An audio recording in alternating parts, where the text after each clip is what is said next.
Day of Giving happening very, very soon, and there's so many different organizations that will be benefiting from your generosity as they do every year. And this year we've got a few more extra benefactors that will need your help. We've got one here, Jaylene Garza, who represents the CASA of the Brush Country area, Brush Country CASA. And Jaylene, thank you for being part of the show. Jaylene Garza from Kingsville. A fellow Javelina as well. I want to say hello to all the Javelinas and all our friends over in Kingsville. There you go, go Hogs. Got to say hello to all of them, all my friends over there. They're just awesome. But Jaylene, we want to talk about the CASA of Brush Country, the Brush Country CASA. First of all, let's talk about what CASA does so folks who don't know will understand. Right. So Brush Country CASA is a nonprofit organization that recruits and trains community volunteers such as yourselves to help advocate for kids that are in a child welfare system that have experienced child abuse or neglect.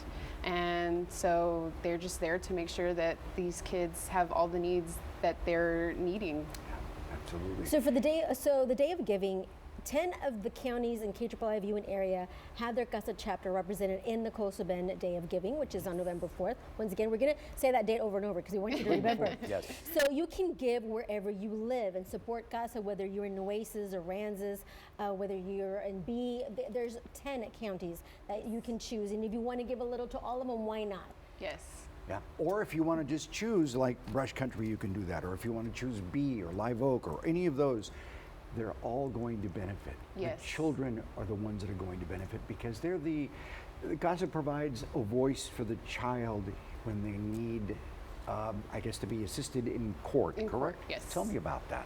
So our volunteers go to all of court hearings to ensure that all of the information that they've gathered from the case, they go to the judge, they give a recommendation to the judge. They don't make a legal decision because that's what the judge does, but they just pretty much the eyes and the ears for the judge is what I like to say. I tell all my volunteers that's what you're there for because our judges cannot be with every single kid. That is exactly what you were there for, to just let him or her know what it is that you feel like based off of your recommendations from what you have found. Sure. How many children is Brush Country CASA actually assisting with right now, and how many volunteers do you have? So we have a total of 24 volunteers, and our last staff meeting we had a total of 96 kids. We need more volunteers. Yes, we do, and we've had a really good flow, but I mean we just need more. So our goal is 100%. So every single one of the children that we serve and every single one of the CASAs, we want 100% of our kids to be able to have a volunteer. What are the requirements? Yeah, that's the thing. So you have to be 21. That's one of the biggest ones. You do have to pass background checks, and you do also have to do training with me, which is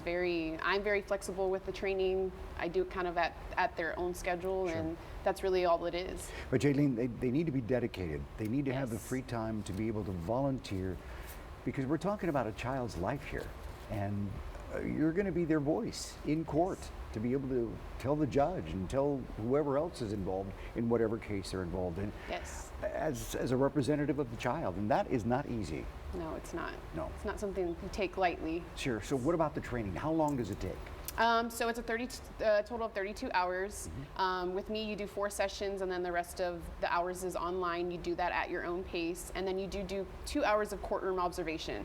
So you're able to go and see exactly what our volunteers do in court. We explain everything. We explain the whole court process, so that way when it's time for them to come in, they're not like, what do I do? Yeah. But they do have a lot of help along the way. They do have a volunteer supervisor that still assists them with anything that they need. Excellent. So how can our viewers donate during the Day of Giving? So they can go to coastalbenddayofgiving.org, and they can just put in whatever nonprofit that they would like to help with money, and to be able to match that $25,400 that each nonprofit has to match. That's wonderful. And again, you can go in there and donate directly to the Brush Country CASA or any of the other CASAs that happen to be serving your particular area, or you can donate to all of them. Yes.